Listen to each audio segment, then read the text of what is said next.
Hello बच्चों, कैसे हैं आप सब। I hope you all are doing great. Welcome to your SST classes. तो बच्चों, प्रीवियस क्लास में हम अपने ज्योग्राफी के चैप्टर नंबर 7 को डिस्कस कर रहे थे, जिसमें हमने अपने हाफ ऑफ द टॉपिक को कवर कर लिया था। हमने सीजन्स के बारे में देखा। आज की क्लास में हम अपने उसी चैप्टर के कॉन्टिन्यूएशन में आगे के टॉपिक्स को देखने वाले हैं, जिसमें हम पढ़ेंगे नेचुरल वेजिटेशन के बारे में।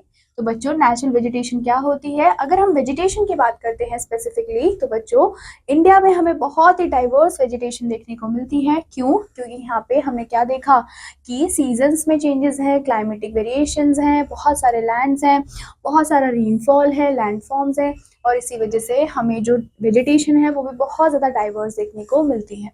हाउएवर, अगर हम बात करते हैं ओरिजिनल वेजिटेशन की, तो वो बहुत ज़्यादा क्लियर हो चुकी है for farming and living space. मतलब कि हमें रहने के लिए स्पेस चाहिए, हमें फार्मिंग के लिए स्पेस चाहिए, तो हमने क्या किया है, हमने उन स्पेसेस में वहाँ पे वेजिटेशन को हटा के अपने यूजफुल कामों के लिए यूज किया है, राइट।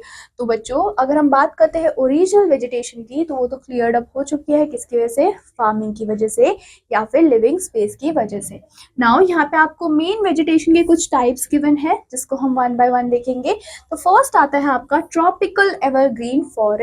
नाउ बच्चों, ट्रॉपिकल एवरग्रीन जो फॉरेस्ट होता है, आपको एक चीज माइंड में रखनी है कि ये फॉरेस्ट आपको ऐसी जगह देखने को मिलेंगे जहां पे बहुत ज्यादा रेनफॉल आपको देखने को मिलती है।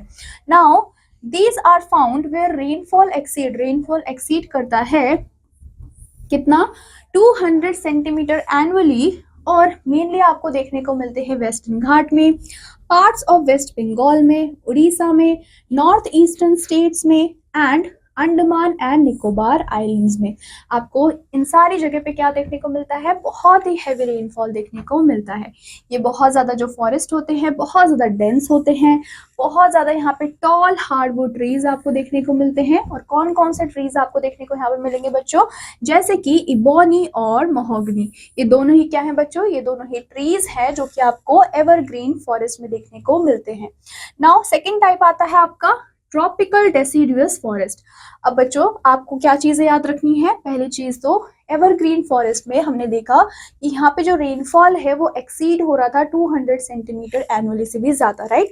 लेकिन अगर हम बात करते हैं डेसिडुअस की, तो आपको एवरग्रीन से हल्का सा कम आपको रेनफॉल देखने को मिलेगा, विच मीन्स कि ये ऐसे रीजन्स हैं या फिर ऐसे फॉरेस्ट रीजन्स हैं जहाँ पे आपको 100 to 200 सेंटीमीटर ऑफ रेनफॉल देखने को मिलता है, जिसमें इंक्लूड होते हैं आपके कुछ eastern slopes of the western Ghat.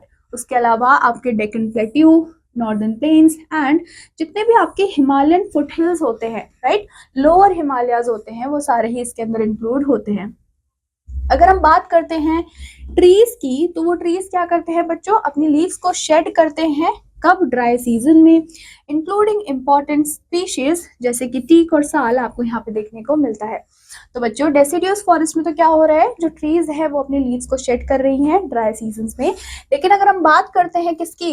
Evergreen forest की, तो यहाँ पे जो लीव्स हैं वो अपने जो यहाँ पे जो ट्रीज हैं वो अपने लीव्स को इतने इजीली शेड आउट नहीं करती है, और अगर वो करती भी है तो वो डिफरेंट टाइम बीइंग में करती है, विच मीन्स कि आपको हर टाइम पूरे साल ये जो फॉरेस्ट है वो आपको ग्रीन ही देखने को मिलते हैं, और इसी वजह से इनका नाम एवरग्रीन फॉरेस्ट यहाँ पे रखा गया है। Coming to third natural vegetation, जो कि है आपके thorn forest. These forest are in areas जहाँ पे less than 100 centimeter of rainfall आपको देखने को मिलता है।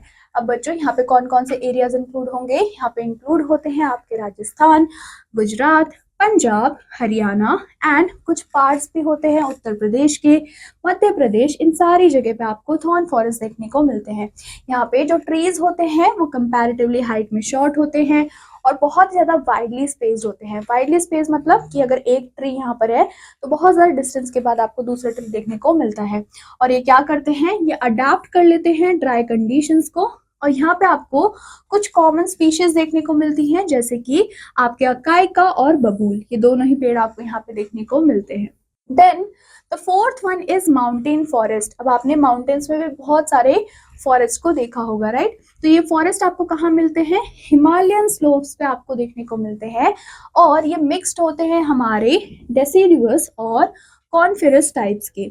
नाउ इन दीज फॉरेस्ट आपको जो ट्री टाइप देखने को मिलेंगी वो कहाँ देखने को मिलेंगी, वो हमारी वैरी करती है एल्टीट्यूड के according, from temperate deciduous to coniferous forest, and mainly आपको यहाँ पे एल्पाइन शर्ब्स देखने को मिलेंगे और ग्रासलैंड्स आपको यहाँ पे ज्यादा देखने को मिलती हैं। अगर हम बात करते हैं अपने फिफ्थ पॉइंट की, विच इज टाइडल फॉरेस्ट, तो टाइडल फॉरेस्ट क्या है बच्चों, इन फॉरेस्ट को हम लोग मैनग्रोव फॉरेस्ट के नाम से भी जानते हैं, और ये आपको कहाँ पे फाइंड आउट होते हैं, ये होते हैं आपके ईस्टर्न कोस्ट में, in the deltas of major 5 rivers. अगर हम बात करते हैं मैनग्रोव ट्रीज की, तो बच्चों वो सर्वाइव करती हैं फ्रेश वाटर और सॉल्ट वाटर दोनों में ही, विद स्पेशल ब्रीदिंग रूट्स। इनके पास क्या होती है, बहुत ही स्पेशल ब्रीदिंग रूट्स होती हैं। यहाँ पे अगर आपको एग्जाम्पल दिया गया है जो कि क्या है आपका सुंदरी ट्रीज हैं, जो कि बहुत ज्यादा कॉमन है आपके गंगा ब्रह्मपुत्र डेल्टा की। Now next point is forest are crucial for. अब जो फॉरेस्ट है वो हमारे लिए इम्पोर्टेंट तो है, लेकिन क्यों इम्पोर्टेंट है, क्यों क्रूशियल है, ये हम देख लेते हैं। ये प्रोवाइड करते हैं टिम्बर को एंड अदर प्रोडक्ट्स को, और अदर प्रोडक्ट्स में हमारे पास है जैसे कि resin, fruits and medicinal herbs, ये सारी ही चीजें हमें फॉरेस्ट से मिलती हैं। उसके अलावा ये हेल्प करते हैं ताकि हम अपने इकोलॉजिकल बैलेंस को मेंटेन करके रख पाए, और ये क्या करते हैं, जितने भी फॉरेस्ट होते हैं, फॉरेस्ट की जितने भी ट्रीज होते हैं, वो कार्बन डाइऑक्साइड को एब्जॉर्ब कर लेते हैं और ऑक्सीजन को देते हैं, और इसकी वजह से क्या होता है, सॉइल इरोजन भी प्रिवेंट हो जाता है। ये क्या करते हैं, बहुत सारे फॉरेस्ट हमारे वाइल्ड लाइफ हैबिटेट को सपोर्ट करते हैं और इंक्रीज करते हैं मॉइस्चर इन दी एयर। तो इसी वजह से क्या है बच्चों, बहुत ज्यादा असेंशियल है, बहुत ज्यादा इंपॉर्टेंट है कि हम अपने वाइल्ड लाइफ को कंजर्व करके रखें, हम अपने फॉरेस्ट को कंजर्व करके रखें, ताकि हम अपने इकोसिस्टम को मेंटेन कर पाए। लेकिन आजकल हम क्या देख रहे हैं कि हमारा जो इंडिया है उसकी जो लैंड है वो एकदम ड्राई और बैरन हो गई है। क्यों? क्योंकि हम बहुत ज्यादा डिफॉरेस्टेशन कर रहे हैं, हम बहुत ज्यादा फॉरेस्ट को कट डाउन कर रहे हैं। नाउ डिड यू नो, क्या आपको पता है कि एक मैन थे जिनका नाम था सुंदरलाल बहुगुणा। वो क्या थे बच्चों, इंडियन एनवायरमेंटलिस्ट थे, जिन्होंने इनिशिएट किया था एक मूवमेंट को जिसका नाम है चिपको मूवमेंट, जिसको आप चिपको आंदोलन के नाम से भी जानते हैं। और ये जो मूवमेंट था वो क्यों चलाया गया था, ताकि हम फॉरेस्ट को प्रोटेक्ट कर पाए in the Himalaya. Coming to the next topic which is wild life. अगर हम वाइल्ड लाइफ की भी बात करते हैं बच्चों, तो वाइल्ड लाइफ इंडिया की बहुत ज्यादा डाइवर्स होती है, और यहाँ पे आपको ढेर सारी वाइल्ड लाइफ स्पीशीज भी देखने को मिलती है। जैसे कि आपको टाइगर्स देखने को मिलते हैं कहाँ पे, हिमालयन फुट हिल्स में, सेंट्रल एंड साउदर्न इंडिया में, एंड सुंदरबन फॉरेस्ट में। उसके अलावा आपको एलिफेंट्स देखने को मिलते हैं कहाँ पे बच्चों, पेनिनसुलर इंडिया और असम में। उसके अलावा आपको एशियाटिक लायंस देखने को मिलते हैं, जो कि सिर्फ और सिर्फ आपको गिर फॉरेस्ट में ही देखने को मिलता है, जो कि आपका गुजरात में प्रेजेंट है। उसके अलावा अगर हम बात करते हैं वन हॉर्न राइनोसोर्स के, तो ये कहाँ पे फाइंड आउट होते हैं, ये आपको मिलते हैं मार्शी फॉरेस्ट में, कहाँ के, असम के एंड नॉर्दर्न वेस्ट बंगाल। अगर हम बात करते हैं लेपर्ड्स की, तो बच्चों ये स्प्रेड होते हैं through out your Indian forest. उसके अलावा जो आपके स्नो लेपर्ड्स होते हैं बच्चों, वो बहुत ज्यादा एक्सक्लूसिव होते हैं, वो आपको कहाँ देखने को मिलते हैं, हिमालयाज में। उसके अलावा आपका जो आपका इंडियन बाइसन होता है, जिसको आप गौर के नाम से भी जानते हो, ये आपको कहाँ पे मिलता है, ये आपको मिलता है छोटा नागपुर में, छोटा नागपुर प्लेट्यू में एंड पेनिनसुला रीजन के अंदर। देन बहुत सारे ऐसे स्पीशीज हैं, for example your deer, antelopes and जो मंकीज होते हैं वो आपको कहाँ मिलते हैं, वो आपको अक्रॉस द कंट्री आपको देखने को मिलते हैं। उसके अलावा आपके कुछ और स्पीशीज हैं, जैसे कि आपके रेप्टाइल्स हैं। रेप्टाइल्स में आपके आते हैं स्नेक्स, क्रोकोडाइल्स, एलिगेटर्स। ये आपको कहाँ देखने को मिलते हैं, पॉन्ड्स, रिवर्स और मार्शेस में देखने को मिलते हैं। नाउ यहाँ पे आपके पास थाउजेंड्स ऑफ स्पीशीज है बर्ड्स की, जिसमें इंक्लूड होते हैं आपके पिकॉक, किंगफिशर्स, पीशैट्स, डक्स, पिजन्स एंड क्रेन्स। ये सारी आपके क्या है बच्चों, आपके स्पीशीज है बर्ड्स की। Coming to conservation of wild life, अब आप कैसे कंजर्व कर सकते हो अपनी वाइल्ड लाइफ को।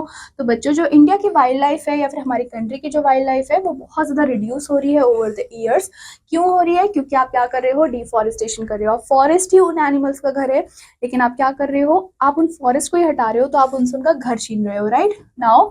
तो जितने भी हमारे एनिमल्स है उसके अलावा हम क्या करते हैं, हम हंटिंग भी करते हैं अपने खुद की नीड के लिए, अपने खुद के ग्रीड की वजह से हम क्या करते हैं, एनिमल्स की हंटिंग करते हैं, उनकी पोचिंग करते हैं, जिसकी वजह से जो वाइल्ड लाइफ है बच्चों वो डिक्रीज होती चली जा रही है।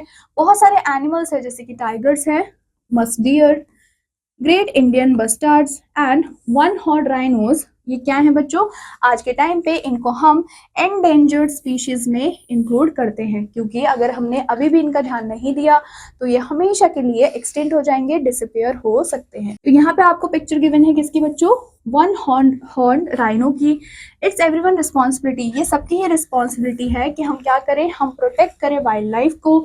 तो बच्चों जो गवर्नमेंट है उन्होंने भी क्या किया है, ढेर सारे एफर्ट्स लगाए हैं ताकि हम क्रिएट कर पाए बहुत सारे नेशनल पार्क्स को, वाइल्ड लाइफ सेंचुरीज को और बर्ड सेंचुरीज को। अगर हम इंडिया की बात करें, अपने कंट्री की बात करें, तो यहाँ पे आपको 106 नेशनल पार्क्स देखने को मिलते हैं, 573 आपको वाइल्ड लाइफ सेंचुरीज देखने को मिलती है। और हम क्या करते हैं, हम हर साल कब बच्चों? During the first week of October हम मनाते हैं अपना wild life week to raise awareness, ताकि हम क्या कर पाए, अवेयरनेस को बढ़ा पाए और हम अपने वाइल्ड लाइफ को प्रोटेक्ट कर पाए। तो यहाँ पे आपको बच्चों फोटो गिवन है किसकी?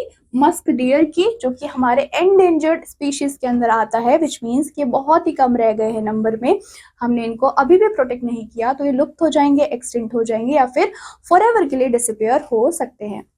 Coming to our lesson eco, lesson eco में हमें कुछ इंपॉर्टेंट पॉइंट्स गिवन है इस चैप्टर के, जो कि आपको याद रखने हैं। फर्स्ट पॉइंट कहता है कि इंडिया का ट्रॉपिकल मॉनसून क्लाइमेट है, बट यहाँ पे आपको डाइवर्स क्लाइमेट भी अक्रॉस द कंट्री देखने को मिलते हैं, जिसमें आपको क्या देखने को मिलता है, हर एक लैंड में जो वेदर है, जो क्लाइमेट है, वो डिफरेंट होता है।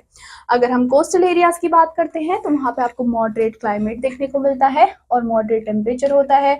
मिनिमल क्या है टेम्परेचर, यहाँ पे आपको डिफरेंस देखने को मिलता है। अगर हम एक्सट्रीम क्लाइमेट्स की बात करें तो वो वहाँ आपको कहाँ मिलेंगी, ऐसी जगह जो कि अवे फ्रॉम द कोस्ट होती है, वहाँ पे आपको हॉट समर्स और कोल्ड विंटर्स देखने को मिलते हैं। उसके बाद अगर हम बात करें फैक्टर्स जो इन्फ्लुएंस करते हैं इंडिया के क्लाइमेट को, उसमें इंक्लूड थे बच्चों हमारे लैटिट्यूड्स, हमारे altitudes, proximity to the sea, Himalayas and prevailing winds. अगर हम इंडिया की बात करें तो इंडिया एक्सपीरियंस करता है बच्चों 4 सीजन्स को, जिसमें से फर्स्ट है आपका summer, monsoon, retreating monsoon and winter. ये 4 क्या है, हमारे सीजन्स हैं इंडिया के। देन अगर हम बात करें, इंडिया बोस्ट करता है बहुत ज़्यादा डाइवर्स वाइल्ड लाइफ को, जिसमें इंक्लूड होते हैं आपके tigers, elephant, rhinoceros, leopards and various bird species. अगर हम वाइल्ड लाइफ कंजर्वेशन की बात कर रहे हैं बच्चों, ये क्रूशियल क्यों है? क्योंकि बहुत ज़्यादा हैबिटेट लॉस हो रहा है और पोचिंग थ्रेड्स भी एनिमल्स को मिल रहे हैं। उसके अलावा हमने क्या किया, हमने एफर्ट्स लगाए ताकि हम स्टैब्लिश कर पाए अपने नेशनल पार्क्स को, वाइल्ड लाइफ सेंचुरीज को, और ऑब्जर्व कर पाए events like wild life week to raise awareness. ये हम कब मनाते हैं? हमारे फर्स्ट वीक ऑफ अक्टूबर में हम इस डे को मनाते हैं, सो दैट कि हम और ज़्यादा अवेयरनेस क्रिएट कर पाएँ लोगों के अंदर कि कैसे हमें अपने वाइल्ड लाइफ को कंजर्व करना है, कैसे हमें एनिमल्स के हैबिटेट को बचा के रखना है, ताकि एक बैलेंस जो है वो बना रहे हमारे इकोसिस्टम में। सो बच्चों, that is all about this chapter. I hope आपको ये चैप्टर बहुत अच्छे से समझ आया होगा। I will meet you in your next class with next interesting chapter. Till then take care and bye bye.